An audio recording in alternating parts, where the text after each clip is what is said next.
contraire. Et le colloque a quelques petits aménagements, c'est le moins qu'on puisse dire. Par contre, la décision de le tenir vous appartient. Donc, une proposition de le tenir serait la bienvenue. On va voter. À ce moment-là, on saura que c'est maintenu. Est-ce qu'il y a sa fonction? Si le vote est négatif. Ok, parfait. Puis c'est que je pense que ça. Oui, donc je sais qui c'est qui prend des notes. C'est la caméra qui prend des notes. Merci. Donc, José Thibault de Trois-Rivières propose de tenir le colloque avec des aménagements. En fonction de ce qu'elle va se positionner. Ok, parfait. Jean-François Tremblay de l'UQAM appuie. Puis la discussion est ouverte. Je vais dire un amendement. En fait, je trouve dommage que les personnes qui sont inscrites ne puissent pas venir. En fait, je ne sais pas, là, on disait ce matin que c'était difficile de se rendre ici, même à partir de Québec, sans venir à Lévis. Et je trouve ça triste. Merci. Alors, peut-être complément d'information. Nous avons ici Daniel Pasco. Daniel, tu viens d'où? De Québec. Bon. Alors, c'est qu'il y a plusieurs personnes. Ce que je veux dire, c'est que ce qui est clair, c'est que la 20 a été bloquée, en tout cas jusqu'à tout récemment, peut-être encore maintenant, mais il y a un détour par la 132, qui demande un peu plus de temps, mais qui se fait très bien. Donc je vous annonce que Laurence Capul, avec 3 étudiants, arrive, que Nicole Perrault arrive, que Raphaël Scapin, le président, et Ryan Moon sont sur la route. Donc il y a des gens qui vont nous rejoindre. Je ne veux pas trop influencer la décision que votre livre. Donc il y a une proposition de tenir le colloque avec aménagement. Oui. Un point d'information, d'ailleurs, je ne sais pas si moi j'ai le droit de vote. Bien sûr. Bon, ok, d'accord. Dans l'hypothèse où le colloque n'aurait pas lieu, est-ce qu'il pourrait en partie reporter à une prochaine rencontre qui pourrait être allongée? Quel serait le plan B? Parce que là, entre un colloque ou pas de colloque, il me semble qu'il y a une alternative qui n'est pas assez explicite encore. Jean, je ne sais pas si tu peux répondre là-dessus. Personnellement, je pense que les gens qui sont présents ici ont des engagements envers leurs institutions. Le remettre dans un mois, ça risque de faire en sorte qu'on va se retrouver avec un groupe restreint quand même. Donc, moi, je propose de maintenir. Toi, tu serais d'accord avec moi? En aménageant en fonction, évidemment, Oui, on peut des gens qui vont être présents. Par exemple, on a ceux prévu qu'on 4 pas dans- communications d'affilée. Ça tombe bien, en général, 2 communicateurs sur 4 ne sont pas là, ce fait qu'on pourra se regrouper dans 2 communications plutôt que 4, etc.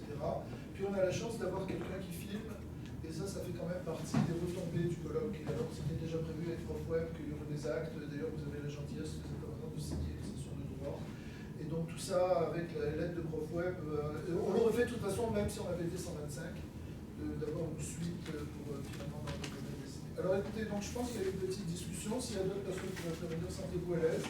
Sinon, on va demander si quelqu'un demande de vote. Donc, est-ce que quelqu'un demande de vote sur la proposition de tenir le colloque avec aménagement à partir de maintenant?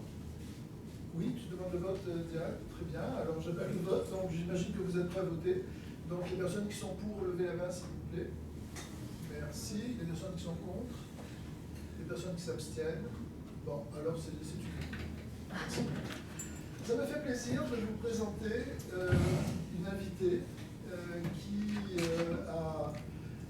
est d'abord artiste peintre, qui a fait une conférence TEDx à Genève en 2014, d'ailleurs en même temps que Richard Stallman, qui a fait la sienne, au même moment, et qui a été aussi conférencière, vous savez, des rencontres mondiales du logiciel libre, qui se tiennent chaque année, qui se sont tenues en 2015 à Beauvais, près de Paris.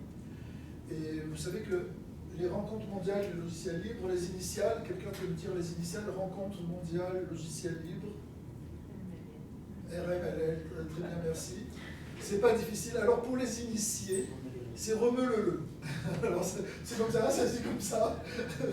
Et donc, Gwen, si vous permettez que je t'appelle Gwen, a fait une conférence remarquable au remue-le-le. J'étais là, j'ai pas assisté à sa conférence. Moi j'étais occupé par Richard Stallman, qui était là, puis qu'on a invité l'an dernier à Montréal.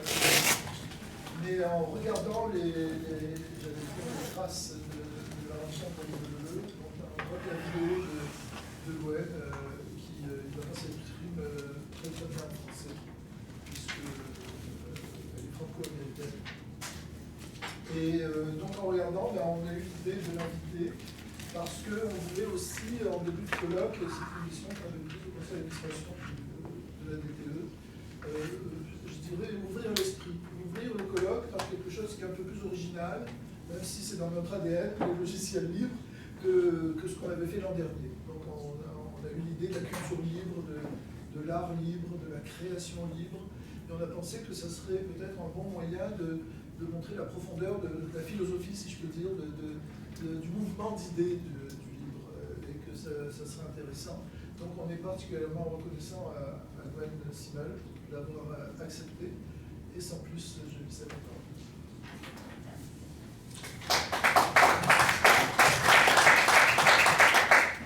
Thank you for having me, and don't worry, the rest of the talk will be in French. Je tiens à vous dire que je suis franco-américaine comme Pierre l'a dit, ma mère est française, mon père est américain, j'ai été élevée plutôt aux États-Unis, donc je dis souvent que je parle français, mais un français couramment, je parle couramment, mais un français qui ne trouve pas très vite. C'est pour expliquer que parfois j'en ai mal à tous les niveaux. Alors, libérer son art et gagner sa vie. On ne libère pas son art du jour au lendemain. Passer de la position pro-copyright à la position pro-liberté, ce n'est pas comme un interrupteur de lumière, éteint ou allumé. Copyright ou libre. Questionner le droit d'auteur, c'est plus comme un gradateur de lumière. On fait la transition lentement quand quelque chose de nouveau se passe dans votre vie. Vous faites des petits ajustements. Je me rappelle de quand mon gradateur était poussé tout à fait vers le copyright. Je n'avais que 6 ou 7 ans, donc c'est possible que je ne pensais pas de la chose dans ces termes précis. Mais rétrospectivement, il est clair ce qui se passait. J'étais dans un cours d'art et on m'avait donné une feuille de papier. On m'avait demandé de la plier en deux et de découper la forme d'un papillon, de sorte que les deux côtés étaient symétriques. Donc j'ai fait tout ça, puis j'ai jeté mes restants. Et pendant que moi je me suis mise à colorier mon papillon, un autre élève est allé fouiller dans la corbeille pour trouver mes restants. Et il a fait son papillon avec la même forme que le mien. Et j'étais blessée par ce que l'autre élève avait fait. Je trouvais moche qu'il se faisait féliciter pour ma créativité. Je ne voyais pas du tout sa créativité, le fait d'aller chercher dans la poubelle pour trouver l'inspiration, c'est quelque chose quand même. Donc j'ai raconté tout ça à ma mère et elle m'a dit, écoute, l'imitation, c'est un compliment, mais je n'étais pas d'accord. À ce moment-là, j'étais fervent partisan du droit d'auteur. Alors au fil des 30 prochaines années, mes idées ont changé un petit peu. Je suis devenue artiste professionnelle et donc j'ai dû réévaluer tout ça. Et aujourd'hui, je vais partager avec vous un des chemins, des possibilités pour aller vers le livre. Si vous êtes artiste ou quelqu'un qui publie du contenu créatif, quelque chose comme ça. Donc, c'est en 6 étapes.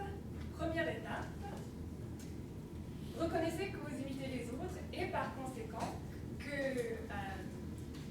tout votre art, ça ne vous appartient pas exclusivement.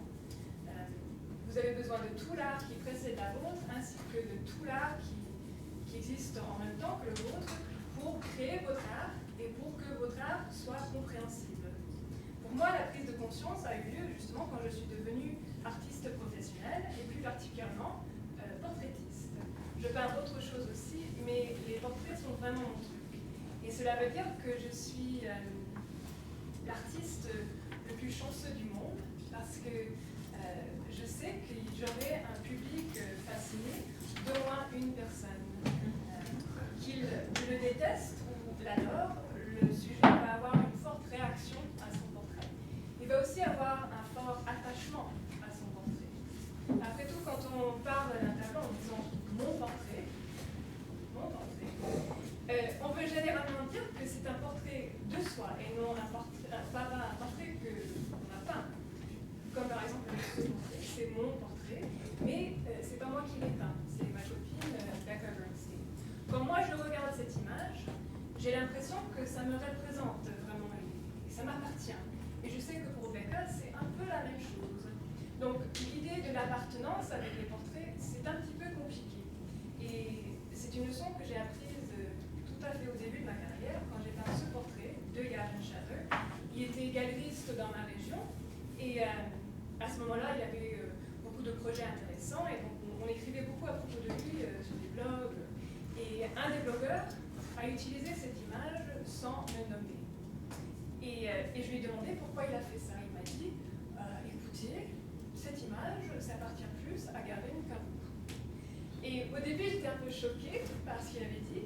Puis je me suis rendu compte que j'ai besoin d'un monde d'influence et d'inspiration pour créer mon art. Et que même si ces inspirations et influences n'ont pas toujours des visages, c'est pas toujours des personnes, des individus, ça ne veut pas dire que ces inspirations et les influences ne jouent pas dans mon art. Donc, d'une part, on pourrait dire que mon art appartient au monde autant qu'il m'appartient. Et c'est pour ça que je mets mon art directement dans le domaine public, libre à être utilisé par qui que ce soit, de n'importe quelle manière, de n'importe quelle manière. Mais la plupart des artistes ne font pas ça. Je crois que tout ce qu'ils font, chaque griffonnage, chaque courriel, tout doit leur appartenir. C'est comme s'il n'y a pas moyen de le questionner. C'est un droit de l'homme presque, un principe de l'univers, mais ça ne l'est pas.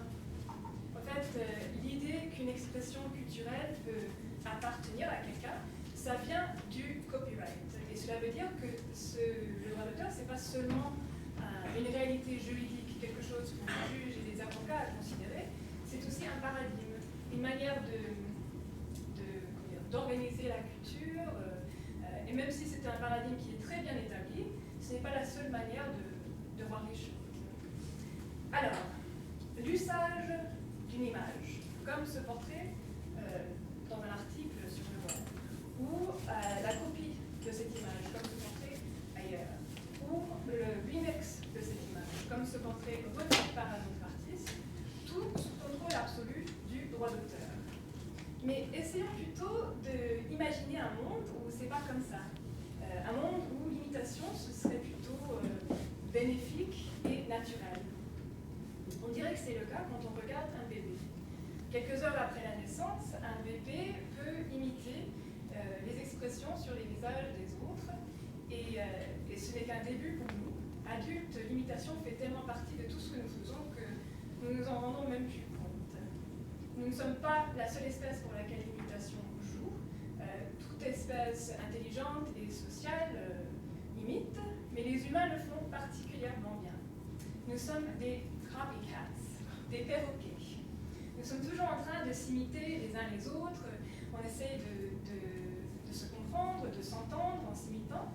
Et la preuve du fait que nous sommes d'excellents imitateurs, c'est dans toute la culture, l'art, la technologie, la religion, tout, même la langue. Après tout, si chacun aurait voulu être à l'origine de la langue, on n'aurait jamais arrivé à une langue. Il faut que quelqu'un commence à imiter pour que la langue existe. Alors, l'imitation crée donc la langue, crée la culture, mais ça crée aussi le contexte pour la culture, que ce soit une peinture, un nouveau gadget ou une tendance de mode. Et ce contexte est important pour deux raisons. La première, c'est que en s'imitant et en propageant l'élément culturel, ça fait que c'est plus compréhensible, plus utile. Puis il y a le fait qu'avec l'imitation, et qu'on s'est propagé comme ça, la prochaine génération peut refaire la chose pour la nouvelle génération. Prenons comme exemple les réseaux sociaux. Certains d'entre vous vous rappelez sans doute de MySpace, c'était cool pendant un petit moment. Puis maintenant, c'est plutôt Facebook et Twitter. Et Facebook et Twitter, c'est à peu près la même chose, c'est un lieu de rassemblement en ligne, mais ils ont choisi certains aspects de MySpace qui marchaient bien, ils ont trouvé d'autres de manière de faire aussi. Donc c'est une évolution ou une imitation avec quelques changements. Mais c'est difficile quand même de tracer les débuts des réseaux sociaux, des lieux de rassemblement en ligne. On pourrait dire que ce sont les forums sur Craigslist. L'important, c'est que chacun de ces formats est basé sur ce qui vient d'avant. Et ce qui vient avant, ça donne ce contexte qui qui rend la chose utile. Donc on pourrait dire que les réseaux sociaux et l'Internet lui-même est important seulement parce que beaucoup de gens l'utilisent. Et beaucoup de gens l'utilisent seulement parce que d'autres gens l'utilisent. Autrement dit, la culture, pour que la culture existe, il faut que ce soit une fête où la plupart des gens font à peu près la même chose. Alors ça veut dire que nous créons ensemble le sens, le but, l'importance des réseaux sociaux, de l'Internet, de l'art, de la religion, de la technologie, de tout ça. Nous créons le sens des mots que j'utilise en ce moment pour communiquer avec vous et nous le faisons ensemble en s'imitant les uns les autres. Et à ce moment-là, vous devez vous demander où vous vous trouvez dans tout cela. Parce que tout le monde sait que vous êtes unique, exceptionnel, et nous le sommes tous. Et heureusement que c'est le cas, parce que la culture évolue par des imitations imparfaites au fil du temps. Et alors, il faut que quelqu'un fournisse ces imperfections. Donc, vos vis-à-vis, les choses en vous qui font de vous un individu, sont aussi à l'origine de la culture. Quand on parle de l'art, on pourrait le dire ainsi. L'art égale l'idée, plus la technique, plus la personne. Et c'est la personne dans ces formules qui ne peut jamais être imitée. Les idées et les techniques, ça, oui. Et j'en fais beaucoup dans mon art. Comme par exemple avec cette image. C'est une chauve-souris frugivore de Dayak. C'est un mâle allaitant son petit. C'est une spécialité de cette espèce fascinante. Pour faire cette image, j'ai commencé à travailler à partir d'images que j'ai trouvées sur Internet, à la bibliothèque, et j'ai fait mon dessin à partir de ces photos. Il n'y a pas beaucoup de photos de chauves-souris frugivores, donc j'ai inventé un petit peu. Et puis j'ai commencé à faire mon tableau. Et là, je vous montre des images du processus. J'ai pris ces photos tous les jours, toutes les semaines, selon le temps que je passais avec l'œuvre. Et quand moi je vois ces images, et au moment où je les faisais, je vois que j'avais du mal avec ce portrait. Et donc j'ai cette image. Donc j'ai fait ce que je fais chaque fois que j'ai du mal dans mon atelier. Je me suis tournée vers le monde, vers l'histoire de l'art, et j'ai regardé des images les plus connues dans l'art occidental d'un parent avec son enfant. Et quand j'ai vu la Vierge de Fouquet, je me suis dit là, il y a quelque chose, ça marche. Donc j'ai étudié cette image de Fouquet et j'ai recommencé mon image en ajoutant des couches de peinture jusqu'à ce que j'ai achevé l'œuvre. Alors, j'ai copié Fouquet. Il n'est ni le premier ni le dernier artiste que j'imiterai ainsi. Mais je ne pense pas trop vous offenser parce que d'abord, Jean est mort depuis plusieurs siècles, mais aussi parce que quand vous regardez mon image, je suis là. Et j'espère que ce n'est qu'une agréable surprise quand vous vous rendez compte que Jean est là avec moi. Ça ajoute quelque chose, ça enrichit le contexte, la conversation autour de l'image. Alors, je dis toujours que je suis contente de gagner ma vie avec mon art, et c'est ça, être réussi en tant qu'artiste, mais vraiment ce n'est pas tout. La vraie mesure du succès d'une œuvre d'art, c'est qu'elle soit comme l'œuvre de Fouquet, qu'elle soit copiée copieusement, remixée vigoureusement, qu'elle fait partie de notre vie à tel point où on se rappelle même plus qu'il y a des lois qui nous interdisent à jouir de l'art de notre gré. En d'autres termes, la vraie mesure du succès d'une œuvre d'art est qu'on a l'impression que ça nous appartient autant que ça appartient à l'artiste. Alors, deuxième étape, réagissez positivement à l'imitation de votre art. Alors, comment faire? En théorie, il est facile d'adopter la position pro-imitation, et quand c'est votre papillon qui est copié, tout ce qui est théorie s'envole. Pour moi, la première fois que je fus copiée dans ma vie professionnelle, c'était en 2008. Donc j'ai commencé ma carrière en 2003, et dès le début de ma carrière, je publiais mes images sur le web dès que je les achevais, mais sur mon site, je n'avais pas un blog. Et en 2008, j'ai commencé à bloguer, et c'est là que tout a changé pour moi. Quelques mois après avoir publié mon premier texte sur mon blog, j'ai découvert cette image de Tiffany Everett. À ce moment-là, elle était étudiante, élève à une école secondaire. Elle avait elle aussi son blog. Elle avait publié cette image en disant que elle avait Gwen simulé son style. Et j'étais surprise par ce qu'elle avait fait, non pas par l'idée d'utiliser mon nom pour faire référence à mon style, on faisait ça déjà depuis longtemps, on disait toujours ouais, tu devais faire un filtre pour les photos, pour faire instantanément ce que toi tu fais en plusieurs mois dans ton atelier avec tes pinceaux. C'est une idée à la fois flattante et frustrante. Et je tiens à vous dire que ce filtre vient d'être inventé, peut-être pas inventé, mais Picasso a nommé un de ses filtres pour moi, c'est le filtre Simmel. Donc, c'était pas le fait que Tiffany utilisait mon nom pour faire référence à mon style, c'était le fait qu'elle trouvait que mon art valait le coup d'être copié. Et à ce moment-là, je mettais toujours le C du copyright en bas de chaque page de mon site. Et j'avais commencé à repenser les choses, mais je n'avais pas fait quelque chose avec tout ce que je pensais. Et donc c'était Tiffany qui m'a poussée comme j'avais besoin d'être poussée. Je trouvais super sa manière de parler ouvertement de l'imitation.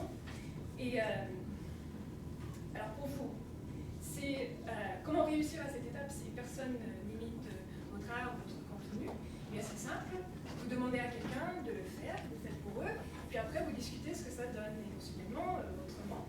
Et surtout, n'oubliez pas de parler de comment savoir si on a trop copié chez un autre.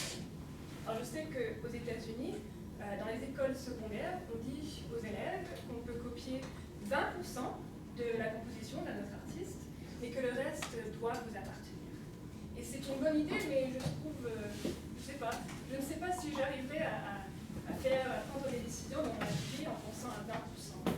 Il y a aussi l'idée qui vient de Ella Jawaswitz, qui est une prof de mime. J'ai fait une école de mime à Paris quand j'avais 20 ans. Et pour elle, c'est examiner quand est-ce qu'on commence à imiter.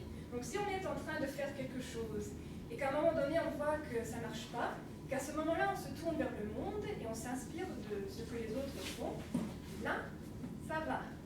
Si par contre, avant même de se mettre au travail, on se tourne vers le monde pour voir ce qui marche bien, là, il y a un problème.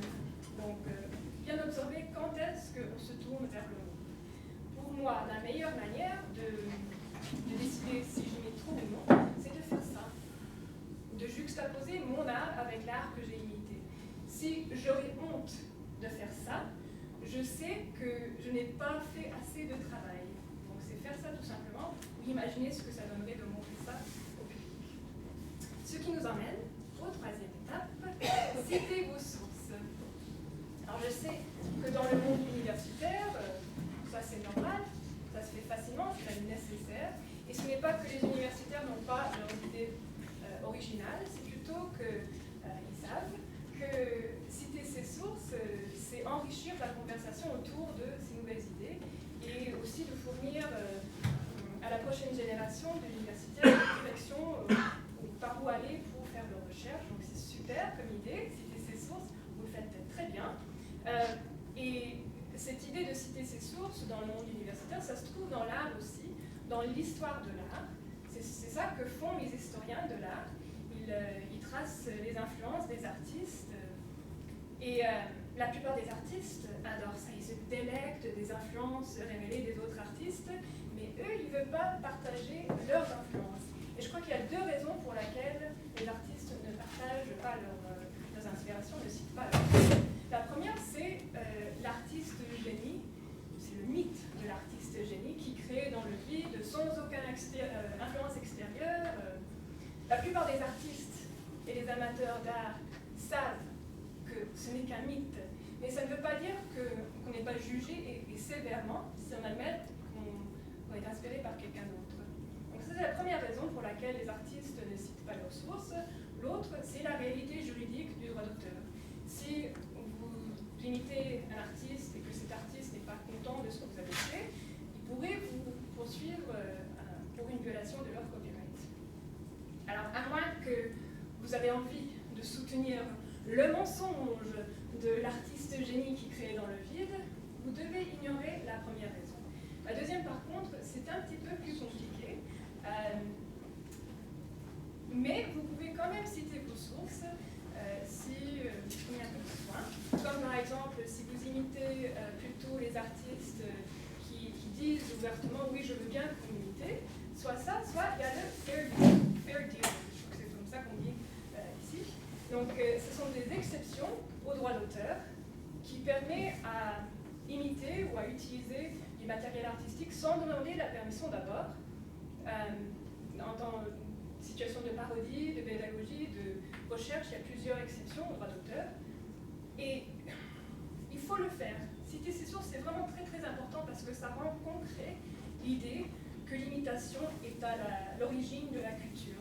Parce que si on ne cite pas ces sources, on peut se dire « Ah ouais, j'ai inventé ça », mais du moment où on commence à tracer vraiment ces inspirations, ça commence à vraiment rendre plus concret l'idée que l'imitation fait tellement partie de la culture.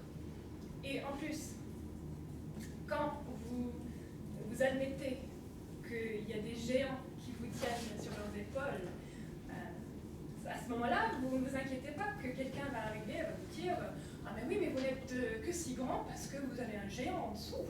Non, là, vous pouvez être fier de votre travail et du travail des géants qui vous tiennent sur leurs épaules. Alors, quatrième étape, jouez avec votre paywall. Tous les artistes utilisent un paywall pour gagner leur vie, même les artistes qui sont adhérents du droit d'auteur, même ceux qui ne savent pas de quoi je parle. Quand je dis paywall, l'exemple le plus connu, c'est les journaux en ligne qui publient la moitié d'un article et gratuitement, et pour le reste, ils demandent paiement.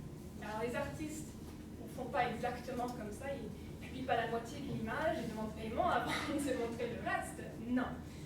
Les artistes, ce qu'ils font, c'est qu'ils ont certains formats de leur art qui donnent gratuitement, et d'autres formats pour lesquels ils demandent paiement. Alors, comme par exemple, il y a l'image, donc l'œuvre originale, dans un endroit public comme une galerie. Non, ça c'est donné gratuitement. Mais cette même œuvre, l'œuvre originale, dans une maison privée, là, il faut payer pour ce privilège, il faut acheter l'œuvre. Donc c'est la même œuvre, le même objet. C'est l'œuvre originale, mais il y a deux formats. Pareil pour les reproductions des images en ligne. Normalement, les artistes le donnent gratuitement. Mais si vous voulez une impression, quelque chose sous forme physique, là, il faut payer. Donc, parlons maintenant d'exemples concrets. On va commencer par parler des artistes qui font payer pour tout. On les reconnaît tout de suite parce qu'ils mettent ce filigrane de copyright sur leurs images quand ils le publient sur le web. Et là, je vous montre mes photos avec des filigranes de copyright. Je tiens à préciser que je ne mets pas normalement de filigrane. Je l'ai fait ici pour illustrer. Je n'avais pas envie de choisir un artiste qui fait ça parce que j'ai pas envie de lui en faire la pub. Mais vous voyez que ces artistes, ils ne demandent pas seulement l'argent pour utiliser leur art, mais même pour l'apprécier, sans la distraction du filigrane. Alors là, je vous montre une bande dessinée de Nina Perry. Le mot en anglais pour filigrane, c'est watermark, qui veut dire littéralement marque d'eau. Alors l'un dit à l'autre, et c'est mon nouveau gâteau, ça sent le pipi, c'est parce que j'ai fait pipi dessus. Pourquoi? Je ne veux pas qu'on le pique. Un autre exemple, il y a Tatiana Fazalivade. En 2012, elle a fait un projet qui s'appelle Arrêtez de dire aux femmes de sourire. Elle a exposé dans les rues à New York, là où les œuvres sont nées, parce qu'elle demandait aux femmes ce que l'on leur disait dans la rue. Puis elle a fait des portraits, puis elle les a exposés dans les rues. Donc ces œuvres sont gratuites, tout le monde peut les voir, on peut même y participer dans l'œuvre si on a envie. Tatiana n'a pas pu se faire payer pour tout ce travail, mais elle a quand même décidé de refaire ce projet dans d'autres villes, et pour faire ça, elle a fait un Kickstarter. Donc elle a